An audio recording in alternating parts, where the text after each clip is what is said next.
everyone. Welcome to another episode of the Daily Wisdom Words podcast. I'm your co-host, Neil Trivedi. Hey everyone, I'm your co-host, Rini O'Day. We want to give you a very warm welcome to our latest episode. Join us every Saturday at 9 a.m. Pacific time as we talk to guests who have stories, advice, and life hacks, all of which take you one step closer to that feeling of hope. Today, we are excited to be joined by crisis counselor, artist, mental health advocate, and creator of the popular hashtag End Stigma Show. Hi, Show. Yeah. Hi, How thank are you you so much for today? having me today. Thank you for coming on. great It's to have people you like on. you. It's people Yeah. like you giving mental health a voice that is what's going to help this planet. Thank you. I hope so. I know it will. I really do. So, kiddo, where are you? Besides your living I live room. yes. I'm in Maryland. I live in the East Coast of the U.S. Wow, Maryland. I've been to Maryland. It's a stunning state. Oh, yeah. Well, I'm out here in California in a cloudy day, and Neil is in Dallas, Texas. Yeah. and then our producers in Nigeria. So why don't we start with telling our audience exactly what you do and what drove you towards that profession exactly? Sure. So I'm a crisis counselor. I'm also a rehabilitation counselor. I do both of those interchangeably. So as my crisis counselor job, I basically work with clients who are generally coming straight from the hospital, and we work on stabilization. It's like a short-term program. So many of our clients, they are struggling from bipolar, schizophrenia, severe trauma, things like personality disorders. So a lot of hallucinations, a lot of, disorganized thoughts. And we even deal with some clients who have suicidal or homicidal ideation. So those are, it gets me a lot of experience for sure. And it's definitely interesting to work with. And so that's kind of what I do there. And, we do a lot of medication management. We really listen to people's stories and try and build rapport and everything like that. Mm-hmm. And then as a rehabilitation counselor, I do a very similar thing, except it's long-term. So instead of just doing the medication management, we also work on, life skills and building, educating on budget. And again, also still the rapport. We are, it's rare actually as a rehab organization, which I'm grateful for, but we actually will not kick anyone out if they are using. But we will ask them either to leave the premise if they are, high or drunk, or to just be in their room so it doesn't trigger the other clients. Sure, like absolutely. Yeah. But we don't have we don't kick anyone out for that. What we do, we do that, and then if it's a continuous thing, we may put them on like a behavior support plan, and we really try and work with them because we believe that relapse is a very natural, course of being sober from addictions, and we don't punish, but we do want to help people, learn from their actions and stuff like that. So I once read that it took 7 trips to rehab to get sober. But I don't know, the average person, because you're dealing with the brain. It's not, it's the brain, and the brain is a complicated tool. And some people take longer, some people don't. So I think what you're doing is fabulous. Thank you. With addictions and with a lot of mental health things is why I call it mental health, because that's what society calls it, but I don't really like that term. And the reason for that is because it really emphasizes the idea that it is just mental, that it's just in the mind, and that's so false, and it's such misinformation. And so obviously, I don't have licensure yet, so I'm not, quite big enough quite yet, but sometime down the line, I'd really like to kind of recoin this term. Because it's not just, a mental thing. It's not something we can get over. It's, it's emotional, yes, but it's also physical. It also, is in the body, and it also impacts one of the most, essential organs you have, which is the brain. So I think it's more than just like emotional, oh, just get over it. It's, because I think people. You can't just get over it. Yeah, and people, they wouldn't say someone, oh, just, fix your liver, like just choose to, have your liver functioning better. No one says that, so why do you say it with mental health? Yeah.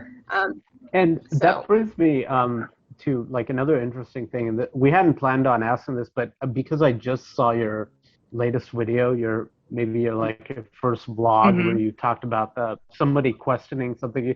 Does that happen very often with things like trauma or addiction? Are there people still, even with the amount of research that we have in the 21st century, that, okay, how serious these things are, do a lot of people still question and say, oh, that's not real, or you can just get over it? Or do you see that very often? Honestly, I do. And I see it a lot, unfortunately, with trauma patients. And I also see it with people in different types of cultures. So we have a Haitian client, and often, she says, oh, I don't have schizophrenia. It's the spirits, it's the demons. And it's very hard for us because we have to be culturally competent, and we have to, sit with that, and we have to, validate that, even though we're like, no, it's schizophrenia. But, we have to kind of work with that. So with some people, we always kind of, meet clients where they're at. So if we have a client who says, oh, these are the voices. So we say, okay, so how are your voices today? Are they being demanding? What are they saying? Are they being nice? Everything like that. If we have a client from, Haiti, and she says, no, they're not voices, they're spirits. We say, okay, so how are your spirits doing? You always meet them where they're at. Trying to create a more welcoming environment while also trying to do our job and get them the treatment they need. Yeah, so you got to basically speak in a language that they can relate to, basically, to get started. Exactly. What about people online that don't believe you? Do you just block them, or do you try and explain what it is?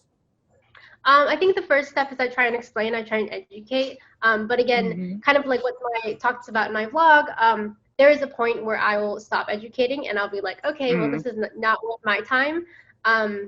Because I want people to learn, I want to spread awareness, but that doesn't mean I want to have a one-sided conversation where the other person isn't receiving me. Exactly. Right. Yeah. Yeah.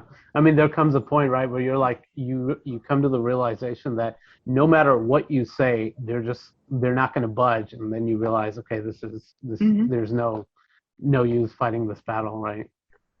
Or you block them. You block them. Yeah. Sorry. I mean, I try, and that's why we have this show, is to help educate, to try to educate with people like you, inform people, right? So what exactly drew you into this profession? Where did the passion that we see online, the passion that we see in your YouTube videos, where does that come from?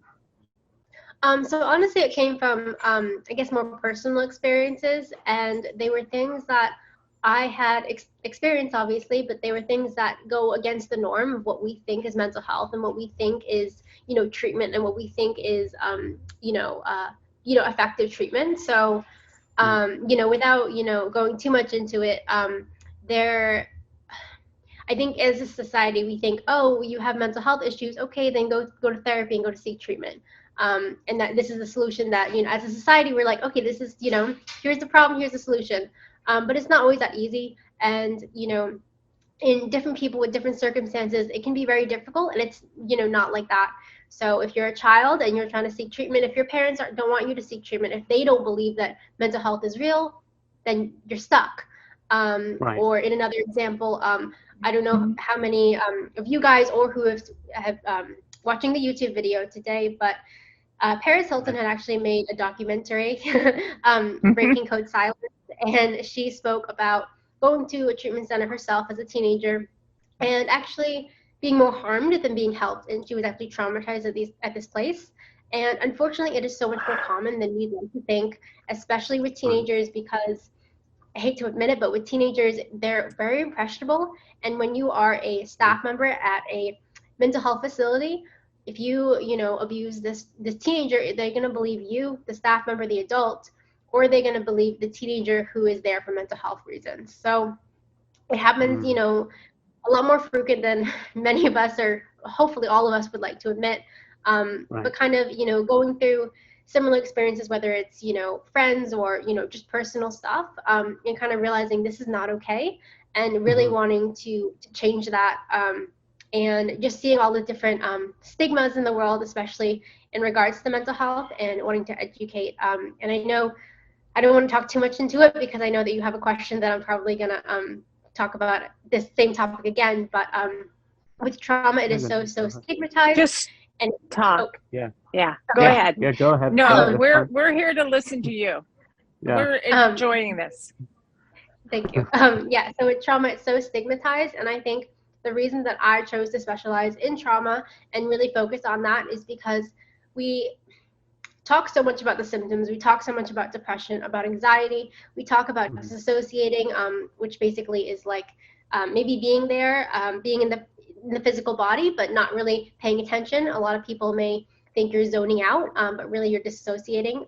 For severe trauma, it may look like you like an out-of-body experience, or everything is blurry, you can't see, you can't hear things right. So it's a pretty frightening experience, and a lot of people will call that zoning out. People with severe childhood neglect or abuse, they may grow up and appear really clumsy, but it's not really they're clumsy, it's more like they were never taught that spatial awareness, and the list goes on and on.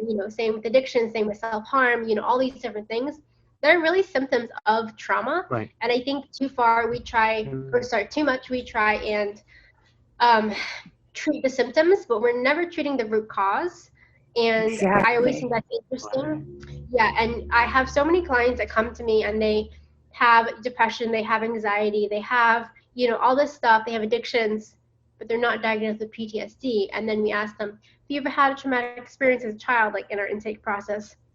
Oh yeah, I was abused by my father, but you don't have a PTSD diagnosis. Oh, it's PTSD.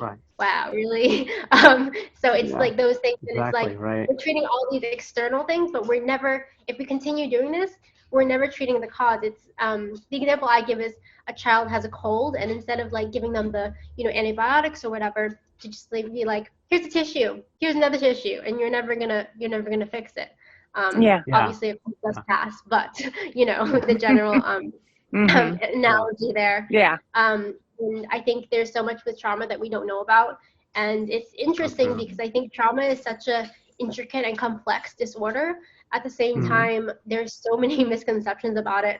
I know people who say, oh well, to have trauma you have to have flashbacks. No, you don't. You can have trauma without having flashbacks. And there's so many even treatment methods that I'll just talk about. And for me, like, because it's something that I'm knowledgeable about, something I've educated myself on, I'll just kind of throw it around, and people are like, oh, what's that? And I'm like, oh, you don't know what this is? Okay, let me talk about it.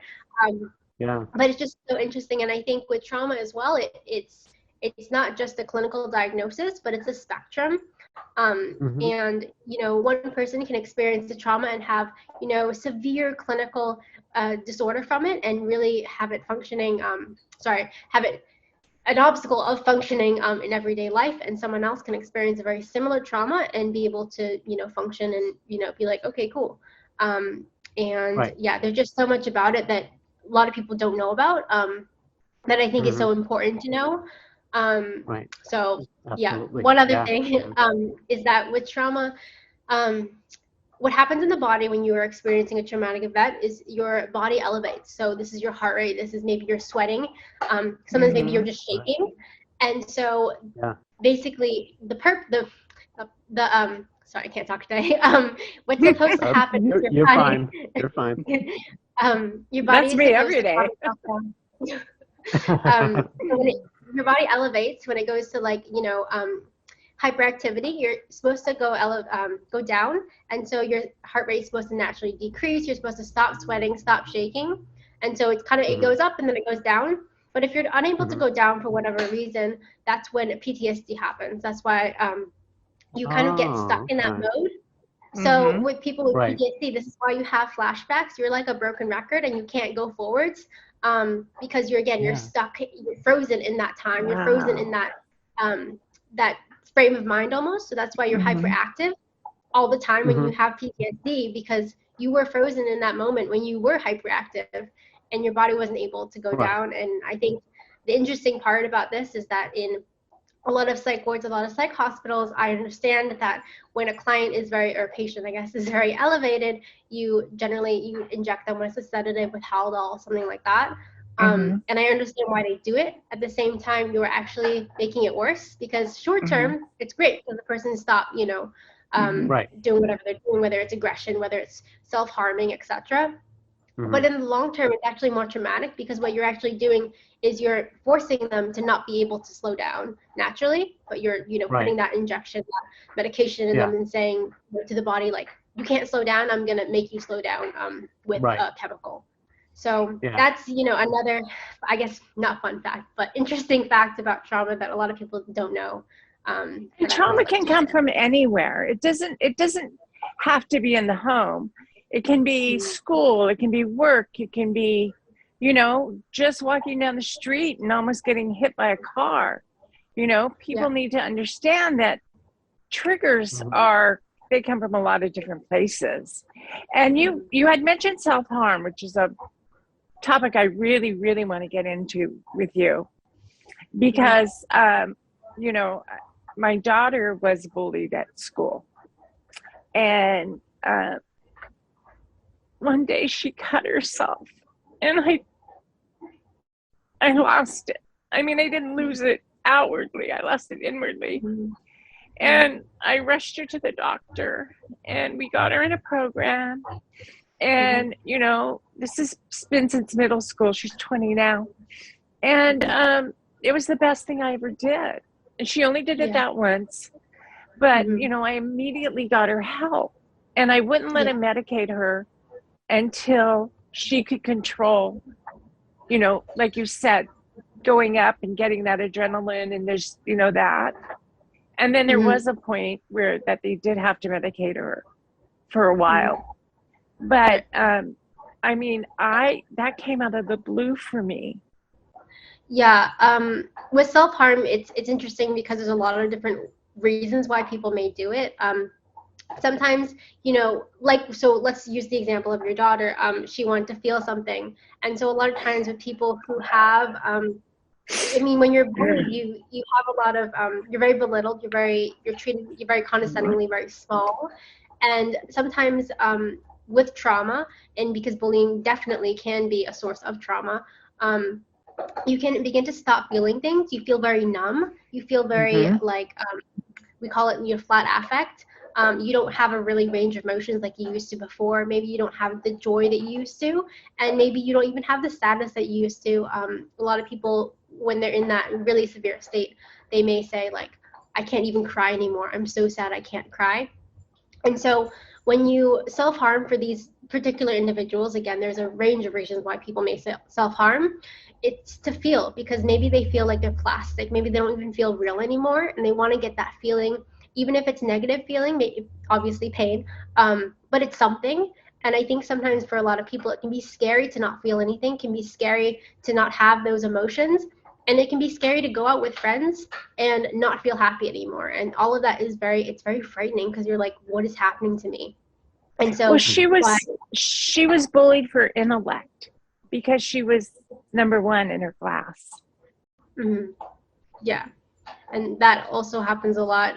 Jealousy can play a huge role in bullying, and wanting to put that person that, may make you feel bad, even obviously for her, and you not purposefully, but if you're doing well and other people may compare themselves to your daughter, for example, they may want to put them down so they don't get that. And it's, obviously it's not right. But that's kind of the impacts of what bullying can have on someone, that feeling of numbness. And so that could be a possible reason. And, another reason is just because you are so overwhelmed with emotions. So the opposite, actually. So probably not what your daughter was feeling, but for other people, feeling so overwhelmed with emotions, you just don't know what to do. And so then you self-harm in whatever way, to just release those emotions. And for other people, there's one person, and her story was heartbreaking. And she'd actually told me that she felt like her soul was dead inside. And so she felt like her body just wasn't catching up. And so the only way to recalibrate her soul and her body was to, self-harm. And she, didn't technically want to commit suicide. However, she felt like if she at least kind of caught her body up a little bit, and because her soul felt, bruised and beaten. and she felt like if she got her body to that same level, then maybe it would recalibrate itself. So, she was a very insightful person, a very, deep person, obviously. And that's, what she was kind of struggling with. So it can be, a range of things. And there's, of course, there's cases as well, as sad as it is that where kids are actually, whether it's their parents or someone that they look up to for the wrong reasons, and they actually have taught them how to self-harm. And so they do that for like people using like to reassurance, like, hey, like I'm doing good, I'm being a good girl, see. So again, it can be a range of different reasons, but those are some of the more common ones. And that was really great. You brought up a good point that I like, is you said in your example that the person was very insightful and deep. So that's another thing. When I was younger, I used to think, oh my God, cutters, they must be like coming from loser families, or they, I had a certain stereotype in my mind until, I myself had bouts with self-harm many years later, and then I fully understood. But it can be anybody, right? Anybody can be driven if the circumstances are that bad for a variety of reasons, then almost anybody could be like that. Yeah, absolutely. And some things you said actually were kind of accurate, maybe in a different way. But what you said is that they've come from poor families, or how you said loner families. And no, but they also in an environment where they're not being nurtured properly. They're in an environment that's kind of shitty, So maybe it's their family, but maybe it's their environment, and it doesn't have anything to do with that person at all, but it has everything to do with the environment they're in. And I think that's the other thing. Whenever I work with clients, whenever I work with people, whenever I see people like in public, we don't know what their story is. We can see their actions, but that's such the tip of the iceberg of what's happening. I remember I was working with teenagers, and there was this one kid, and every single time we had lunch or dinner, any meal, at the last 10 minutes, we'd be like, hey, okay, lunch is almost done or dinner's almost done, whatever it was. And he would go crazy. He would stand on the tables. He would start yelling and screaming. And I remember thinking, oh my gosh, what is wrong with this kid? And so then I read into his file. He had been in the most neglectful situation I maybe have ever heard of. He was given one cereal box every 2 days. That was it. He was supposed to ration this for himself. He was malnourished. But when I saw him, he wasn't malnourished because he'd been eating. So I didn't know. But I did take the initiative to read through his file. And so I learned that by him screaming and yelling, it was because he couldn't process that when we're saying 10 minutes left, we're not saying we're going to take it away. Well, technically we are, because it's done. But we were saying that, let's eat up.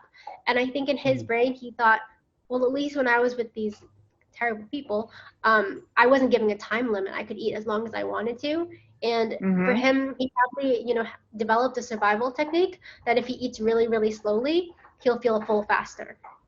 So, and then, I work with him, and he was able to cope with that one eventually. But, that's the thing. Like, we look at people and we look at their behaviors and think of how, like, dysfunctional they are. But we don't look about what's their story, what's their history, what's their trauma. The story is, the story is key. He was neglected. Yeah, I mean, we're so fast to judge, but we're, also so fast to not consider people's stories. And I think that's, a large problem with society. Yeah. Well, I made the mistake of becoming a helicopter parent. Don't become a helicopter parent, people. Children need to learn how to fight their own battles. And that was the biggest regret of my life, was because then I started protecting her too much. And so, but I mean, it's almost as bad as trauma, This is what I, figured out. But wow, what an amazing story that was, Yeah. And you mentioned a lot that, of trauma. You've dealt with all demographics, so patients before, younger people, older people. What are some of the key differences that you see, in terms of treating them and your approach to treating them, and so on and so forth? Yeah, so adults, it also depends on the adult, because with adults they can also be childlike, which means they act more like a child than an adult. And again, that is usually due from extreme trauma. They've kind of been stunted in their developmental growth. But anyways, sorry for another time. With adults and children, again, you kind of have to meet them where they are. So with adults, generally, I don't bring out my Play-Doh and coloring, but more talk to them, like an adult. With kids, I may definitely, use expressive stuff. And with adults, even I do use expressive stuff. It just kind of differs in my technique. So with kids, there's something called, maybe you've heard of it, play therapy. And you don't really tell them how to play, but you give them the tools to play. And generally what they'll do is they'll kind of act out their personal circumstance in play. And generally a lot of kids, depending on the age, of course, they're not able to express what's happening, but they can show you in their play, whether it's, little figurines or whether it's drawing or whatever. So, with kids and adults is very different. The other thing I found with kids and adults is that the way they handle things are very similar, but the cause is very different. So with kids, they may, be kind of stuck in this pattern of, maybe let's say going back to the hospital over and over again. And maybe it's because they're in, a toxic home life. Well, okay, but that's not something they can change because they're a child and they can't just like move out and, rent a room. And with adults, I feel a very similar thing. They may have that same pattern and maybe even a pattern that they had even in childhood, yet they have the ability to move out. They have the ability to say, okay, I'm going to go rent a room, but generally they don't. And it's because of a attachment-based style. Maybe they are, even though they have the capability, they have a fear of abandonment. They are so scared. Maybe they have a spouse or a partner that is super toxic. And then this is why they are, continue coming to crisis house. They continue coming to the hospital. They continue self-harming. They continue engaging in these, harmful behaviors. At the same time, they can move, but they're so scared of abandonment. And maybe this is something that was rooted in them as a child. So, patterns are very similar. Causes of patterns and the technical ability to change them is very different. And for me, I actually prefer working with adults because I personally feel like there's more of a I guess I wouldn't say short term, but shorter term success rate. Not saying kids can't heal, they definitely can. But if I'm helping a child with their depression, with their anxiety, with their PTSD, whatever, and their parent is not reciprocal, then I feel like I'm doing nothing. I know. And it's heartbreaking. And it's like, I am doing this, I'm putting the work in. And I also know that you're going home and your parents are, using gaslighting techniques. They are using toxic positivity. They're doing all these things. They're accountable for these things. So there's nothing I can do because they're not my client. You're my client. And I can advise, but there's a point because at the end of the day, I'm a staff member. I'm in my early 20s. They are parents with their children who are in their teens. So there's also a level of power, level of credibility difference, I guess. And so it's like, I can teach you your techniques, but kind of like what we just talked about, if you're in that toxic environment, techniques are only going to go so far. Right. You, my dear, are an incredible artist. Thank you. I have seen your drawings and paintings on Instagram, and I honestly believe that creativity is, a way to get kids to, like you said, get their story out, and even in adults, it's a good way.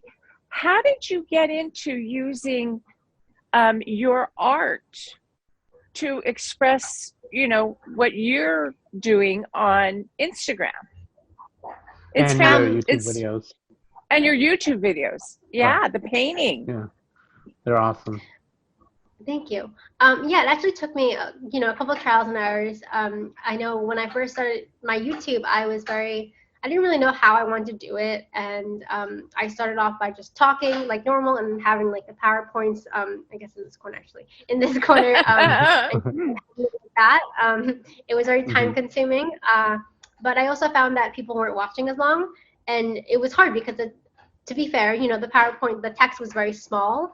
And so I get it. And I, didn't really know how to incorporate it because in some ways I wanted the, the personal, like, oh, hey, I'm a person. it's not just like a PowerPoint and me clicking next. Yeah. But I also didn't want it to be, just me, because I feel like a lot of people, they can really benefit from, a visual like learning style versus just me talking. And then I had actually a friend, and she suggested, she's like, you do art, right? And I was like, yeah. She's like, well, why don't you do that? And then that's kind of how I got it started.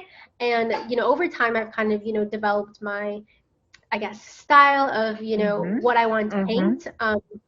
So I can't remember my first one. My first one, Rock? I was talking about, no, it was actually a while ago. The first one was, I was talking about dissociative identity disorder. Again, a trauma diagnosis. So I did like the time-lapse painting, and I did that. And I found like, because when you have a YouTube account, you can see the algorithms. Did I say that right? Algorithms. Yeah. Algorithms. Okay. And so I found that when I started painting, people were watching it a lot longer, and so I just continued it. And then I found that when I was looking like through YouTube in general, and I found that people who had used celebrities actually got a lot more views on those specific videos than people who didn't. So that's why I incorporated the celebrities. And and so I kind of use celebrities, either their quotes or like diagnoses they have, to kind of spread awareness. And I always try and make it like, they have this diagnosis. I think it's super awesome that they were open about it, and I wanted to talk about it, and because it inspired me to continue to spread awareness. Because I don't want it to make it like, oh, you have mental health issues, let me, expose you, but more of a, I'm inspired by this, because in general, it's hard to say I have depression. In general, it's hard to say I have a diagnosis. And so I can't imagine for someone who is a celebrity who has so much extra pressure and eyes on them to also say definitely. I did actually a recent video on Kanye West, who has bipolar disorder. And I thought that was incredibly inspiring, because Kanye West, who is a Black man, and oftentimes and a genius at his art. Yes, that too. But I feel like men in general, have this, stigma of, I need to be tough. Like I can't have that vulnerability out there. As well as people who happen to be Black, I feel like they also have that, not vulnerability, not the openness as much with the mental health specifically. So both of those demographics, and he's, a very, well-known person, and everyone's eyes are on him. So, and bipolar disorder it's not like depression. It is very stigmatized, because they have the psychosis in there, the hallucinating, the delusions, all of that fun stuff. So that was definitely, I was surprised to see someone like him to be open about having a psychosis episode. That's Have you always, like, how long have you been drawing? Is that like since childhood or later years? When did you start drawing in general? Yes. So drawing in general, it was very young. I think I started when I was like 10-ish, like seriously 10. Do you have one of your paintings nearby, or one of your pictures that we could see? I do, yeah. Okay. Let me get... You guys are going to be blown away. She's amazing. Yeah, if you haven't seen this is a real treat. And she sells them, which is... This is Billie Eilish. I can tell with the green. I love it. Yeah. But yeah, that's you are amazing. Thank you. But yeah, so I do videos on... I changed days, actually, so now I'm trying to think about it. Tuesdays and Thursdays art. Tuesdays I'll do drawing, and Thursdays I'll do painting, or maybe it's the opposite. I don't remember. And then Saturdays I do kind of a vloggy kind of stuff. But and actually and let me just move. I don't know if you want to edit this out or not. No. Go ahead. Wait, Go ahead. This is real stuff. We want to see the real stuff. Yeah. So. Is that a lion? Wow. Yeah, that's took me a while. So. Yeah. Wow. So I did those too. That's amazing. My very first painting, I was 18 years old. Let's not see the mess in my house. And I did. You should see mine. Oh, I love horses. That is incredible. That is incredible. That's your first That's your first. Yeah, I was 18. I told my teacher, because I was like in like, high school art or whatever, and I said, he was like, oh, like, have you ever tried painting? Because I was always doing drawing. And I said, no, I can't paint. He's like, okay. So he's famous last words. I know, right? And so he said, okay, well, I'm gonna have the rest of the class do this, and here's some paint, here's a canvas, go. And he said, you can't join the rest of the kids until you have finished this painting. And I was like, okay, fine. And so 2 weeks later, that is what I came up with, and I can probably actually show it this time. Beautiful. I'll show it now that I'm sitting down and not moving up. Oh, show that is stunning. Please show it. That is really good. I can't believe that's your beautiful. first painting. Yeah, it did take me like 2 weeks, and now my paintings are like 1 to 2 hours. It'd probably take me 20 years to even get that much. So finish your story about the question that Neil asked, and I said, bring out the paintings. Do you remember what it was, Neil? No, but I do have one more. Like, I did have something, and it's related to the hashtag. I know you promote End the Stigma. Oh, yeah.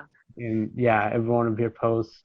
Where do you see, how bad is the stigma as far as mental health or any other like issues like that, or trauma, PTSD, as of today? Because we've certainly come a long way as far as, awareness and people talking about it, but very often you still find the critics, and you still find that the actions may not always, the actions are still not as enough as much as the awareness. So in your opinion, how much of that stigma is still valid out there as far as mental health and trauma and PTSD and a myriad of other issues like that? It's pretty out there. It definitely has improved a lot since, the last couple of years. Obviously, it was really bad, just 50 years ago, and I think we've gone a long way. But I think now we're 50 years ago, people with normal anxiety were put in the home for the what's that word I'm looking for? Asylums. Like a mental asylum. Yeah. Just normal anxiety that people feel this day, they put in asylums. Yeah. Yeah. And 50 years ago, that is when, the reason I said 50, because I was actually thinking of something, 50 years ago is also when PTSD was named, because before 50 years ago. Right. Yeah. It was World War II when people started acknowledging that PTSD is a thing, and that was because of the veterans. And at that time, they were calling it shell shock or soldier's heart, or soldier's fatigue. Battle fatigue, soldier's heart, or shell shock. But they hadn't actually had a PTSD diagnosis until then. And not to make this whole entire video about trauma, but another huge thing about trauma is that people, I've always found that people, they say, oh, at least it wasn't veterans PTSD, at least it wasn't veterans trauma. And yes, going in the war, fighting for your country, and then coming out with this terrible PTSD is horrible. It's horrid. It's horrific. It's not fun. It's, devastating, really. Absolutely. At the same time, childhood trauma is actually a lot harder to treat than veteran trauma. And I think that's what people don't understand. And as someone who's a mental health worker, I really don't like when people, say, like, compare every type of trauma to veteran trauma. And I also don't like when people compare trauma to trauma, period. Because I think that once I was asked about two people's trauma, and they said, well, who do you think is worse? And I was like, what kind of question is that? Because I don't think you can quantify. I don't think you can qualify as one trauma being worse than another, because it's based on the person. Right. And even two people who go through the exact same experience, they're going to come out differently, because it's about their brain processes and how they process things. So true. So yeah. Anyways, back to your question, is I think that we have come a long way. At the same time, I think we're at the point where we think that we're really well informed, but we aren't, because we continue to say things. They're like little micro things that no one really catches until way after, and you pass the scenario, pass the situation, so you cannot, educate anymore. But just little things that are super invalidating. And I can, list an array of situations. Yeah, can you give it just a couple examples of that? Yeah. So you're a child in a treatment center, and someone tells you, oh, well, it happened a long time ago. Let's just choose to move on. Let's just choose happiness. This is when someone is, their intent is in there. They really want to say, like, let's be happy, but that's not really how it works. So that's one of the examples of how, yes, we're acknowledging that they are depressed. Yes, we're acknowledging that they're in a treatment center. Yes, we're acknowledging they have mental health issues, but the treatment isn't there, and that's kind of what we're lacking. And I think that is such a huge part of being in this facility, is not receiving comments like that. Another one is being in situations and being traumatized and other people not realizing the extent of that trauma. So being bullied, being called a name, yes, it is traumatic. And I think a lot of times, people don't put that trauma onto it because people see PTSD as such a huge clinical thing. Like, you have to see someone die to have PTSD, and that's not the case. You can be called a name. You can be called a name by really anyone and be traumatized from it, and that's just how it is. And I think people put. Well, I just got really happy because your puppy popped up, and I think dogs are a great way to help with trauma. But I didn't mean to interrupt you. But your puppy is so cute. So you were on a roll. You were on a roll. Please continue. Yeah. I have a bad habit of doing that. No, it's okay. Stuff like that. And I think nowadays people, they do have the awareness, but they just don't have the full extent to the awareness, if that makes sense. So again, I think another thing is toxic positivity. It is real. And when people say to just choose happiness, when they say everything happens for a reason, all of these different things, that their intent is in there, but it doesn't always, translate to the person. And obviously there are so many people who believe everything happens for a reason. And there are people who also believe that, who have been through trauma, and maybe sometimes it can help. But my personal belief is that you shouldn't put your own personal beliefs onto other people, especially when they're experiencing trauma, because it really is invalidating. And I think you have to realize that, whenever I work, even if I don't understand something, if I don't get it, my biggest rule of thumb is to just validate them. Just see them from where they're at. If you don't see them from where they're at, okay. Mirroring. Mirroring is mirroring is what gets through to people. Exactly. Reflecting, reframing, paraphrasing, all of it. And so I think right now that's where we're at. So again, we're a lot better than we were. And obviously there will be those people who continuously don't believe mental health is real. They either believe it's, maybe you did one thing bad in your life and now you're cursed forever. Or there'll be the never. People who, there's always hope. There's always hope. So I do get that, frequently. And then there's the people who just don't believe it's a thing, period. They don't believe in the clinical aspect of it. And then there's people who, I think the majority of people just don't know. I think the majority of people just aren't aware, and they're not exposed to the education, or they're not exposed to the awareness. So in some ways, it's not their fault, but in other ways, I think it's kind of your responsibility to learn. So exactly. I mean, there's a lot of people out there. And I just want to go back to the veteran trauma. And they learned in the Vietnam War that within 15 minutes of a soldier getting hurt, if they gave him a shot of morphine, just one shot, then chances are they came out without PTSD. I'm post office or something. No, really. I mean, this was a huge study. And it was because, they're laying there in horrible pain, and all this noise is just, freaking them out. And then when they gave them the shot, they were able to calm their system down. They did not get them addicted to it. But, but I mean, it is about education. It's about knowing, that not everybody's the same. And I believe 100% there's not a person in this country that would not benefit from therapy because of the day and age we live in.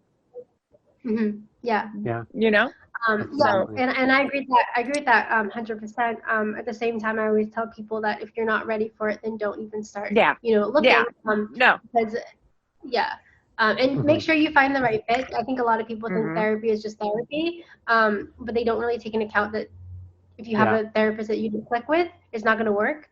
I actually had a question. I'm sorry to interrupt you earlier on, and I skipped it. But one thing that was something I was going to ask is that there is, like, just like you said, so many types of therapy, right? Various types, and there's never one universal method that works for everybody. Never.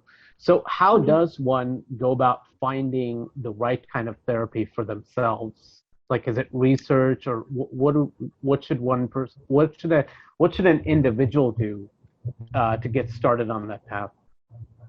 So I think it generally depends. I think most therapists, how they advertise themselves is, I'm a trauma therapist.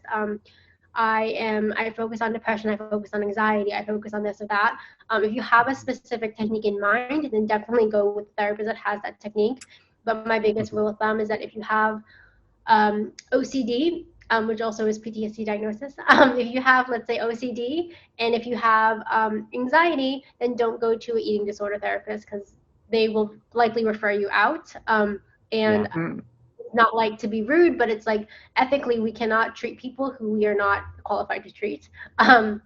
So, I have a colleague who, she does private practice therapy, and she has a client, and they came in and they have an eating disorder, and she does not specialize in eating disorders. So she had to, refer that client out, because she just can't help that client. And I think, so yes, there are so many different types of therapy. I want to say there's between 50 to 100 techniques of therapy. So CBT is one, and CBT is so widely used and widely known, but it doesn't help everyone. And what's the difference between CBT and the other one? Is it DBT? There's CB and what? DBT? Yeah, I'm like leaning in, like, what? What? What did you say? Yes, yes. Yeah. What's the difference between those two? Okay, so CBT is cognitive behavioral therapy. It focuses on your thoughts. So basically, it's on like reframing. So let's say the idea is that you have a thought, and this, kind of dictates your feelings, and this dictates your actions, and this dictates your, behavior and your pattern in life. So let's say for me, let's say I have a thought that I'm dumb. So this is my thought, and then this is my belief, and then I go into the world and I say, oh, because of my thought is that I'm dumb, then my behavior is I'm not going to go to school, because what's the point? I'm already dumb. So now by not going to school, my pattern is I'm going to be stuck in retail for the rest of my life, because you generally, maybe not, but it is very hard to get a job that's not like retail or restaurants or, high school education without that extra degree. Yes, you can be an entrepreneur, you can be an artist, but let's, ignore that for now. So that's kind of the idea, is that when you change your thoughts, you can change your actions, you can change your behaviors. And so with CBT, there's basically two types. There's the behavior component and the cognitive, obviously, component. And so that's what CBT is. It's kind of a blanket term for a bunch of different techniques. And then so DBT, that is also called dialectical behavior therapy. It was initially invented by someone called Marsha Linehan, and she actually had borderline personality disorder herself, which is a very highly stigmatized mental health disorder, like very stigmatized, and it is also a trauma diagnosis. Anyways, she wanted to help other people who had it. So DBT, it has, I want to say, I'm going to list them off, and I'm probably going to change my number, but I think 4 different, categories. So it's mindfulness, emotional regulation, distress tolerance, interpersonal skills. Yes, so 4. And so each of them kind of focus on a different topic, obviously. And they all have their own skills. A lot of them have acronyms. I can't remember the acronyms right now, but like there's a stop skill, the German skill. No worries. I don't know what they stand for. No worries. Yeah, they it helps people, especially children, especially people with personality disorders, kind of help them with coping skills, with interpersonal skills. One of the ones that I use all the time is called Wise Mind, So basically, it's the idea of rational thinking, and a lot of these skills is what skills like that people who have learned the skills and have had healthy relationships kind of know. We just put a name to it. So wise mind basically is the idea of you really want to get ice cream one day, and so there's your emotional mind which says yes, let's get ice cream today, and then there's the logical mind. I have to write this down. This is fantastic. I need this. Okay, give it to me. Yeah, so that's your emotional mind, and then your logical mind says, no, but I have a budget and I don't get paid until next week, so no, don't do it. And then my wise mind, in the middle of the two says, yes, I don't get paid until next week. Yes, I really want ice cream, so let me just get the smallest scoop possible, and then compromise. Oh, no. That's the wise mind skill, and there's so many different skills out there, and a lot of them, are really helpful. Again, doesn't fix everything, but yeah, they're two completely different techniques. They just happen to have a one-letter difference in them. That's fantastic. Isn't that amazing? So what is the one that, like, this is my favorite thing to do? To, like, what's this? Yeah, when you like people make the noises. Yeah, so that's a grounding technique. If you're talking about the like tapping or the kind of noise, that's a grounding technique. It helps you like stay in the moment and stay in the present. And that would probably, I want to say, be one of the mindfulness. One of the mindfulness things in GBT. But then if you're talking about like more of the ASMR stuff on ASMR, that's it. So ASMR. That, I guess, is more of I think it's very similar, like kind of grounding for a lot of people, staying in the moment and getting that kind of sensory thing, because obviously people through the screen cannot touch you, but a lot of the ASMR things kind of mimic the, like, Oh, I love this too. Brushing your hair. Stuff like that. When people do this, Yeah, so I think it can be like a comforting thing, and also a grounding thing, depending on like what specifically you're listening to. Generally, if you're listening to someone, brush your hair, for example, that wouldn't really be grounding, but that would be more of a comfort thing. So I think it kind of depends. But it's definitely something that can be soothing for a lot of people. Yeah. You are so amazingly knowledgeable. And I have to tell you, I do paint a little, just a little. I'm nothing like you. But I'm gonna paint your tree. I saw your tree on Instagram. Oh. Follow her, people. She's amazing. Oh yeah, and I'm that's a good opportunity. Tree. Tell people where they can buy. I know you're selling your art pieces for like $10 and things. So give us details about that. Right. So so I have a lot of platforms. So I have my mental health Instagram, and that is mentalhealth.with.show, SHO. And that will be the Instagram one, and that's like mental health. And to be honest, I haven't been as active on it as I have been before. I just got a lot going on right now. But that is my mental health one. And then you'll see like a link tree, whatever thing there. But we will definitely leave that in the description. We do that for all our guests. We leave their websites and their social media profiles and all that. So so that's my Instagram, and then if you go there, then you'll find my YouTube, or you can also search it on actual YouTube, and it's Mental Health with Show, the same thing, just without the dots, like actual spaces. And there, kind of like I said before, I post on Tuesdays, Thursdays, and Saturdays. Tuesdays and Thursdays, I'll do some type of art and also talk about a mental health topic. And you'll just see me doing time lapse. Thank you. Follow her. Those ones will those ones will be sold for print. So you can either get a digital version just sent to your computer with a PDF, and that is $10. So it's it's really cheap. And all of them are customizable. So in a second, I'll tell you about my art Instagram as well, and you'll see like you can do like text or whatever. I only do text, but so there's the PDF. You can also get it sent to your door, and that is by mail, obviously, and it takes about a weekish, and that is $15. Again, you can customize it, and whenever I customize it, so I do that. So again, that's $15, and whenever I customize things, I'll share it with you, like on whatever we're interacting with, whether it's email, Instagram, whatever. So it's like the right font, the right color, whatever, and then I'll send that over. If you get more than one, then it's free shipping. If it's not, then it's like $3 for shipping, so it's not that much anyways. Yeah, so if you want to look at my prints or like examples of like what the quotes are, I'll have it in all the descriptions in my videos in my YouTube, and it will be like artwork dot, I think it's just W and then dot show. You can also find that on my other Instagram though, in the link tree. So those are my social media websites, and yes, definitely follow, like, subscribe, whatever, all those fun stuff. Yeah. Thank you. Thank you, Show. This is a great show. So go to Show's Instagram, and she'll show you her paintings. So no, really, honest, I am just thrilled that you came on. Yeah. Yeah, no, thank you so much for having me. I've never been on a YouTube collaboration before, so it was, you know, fun for me as well. Good, and we will have you back. So yeah, maybe you could give me there's so much painting lessons. You are, I mean, you have so much knowledge out there about all this stuff, and we could go on forever. I mean, so yeah, definitely. Sorry, I would love to do a part 2 sometime in the near future. Yeah. But yeah, no, I'd love to. Yeah, anytime. My schedule's a little tight, but it's manageable.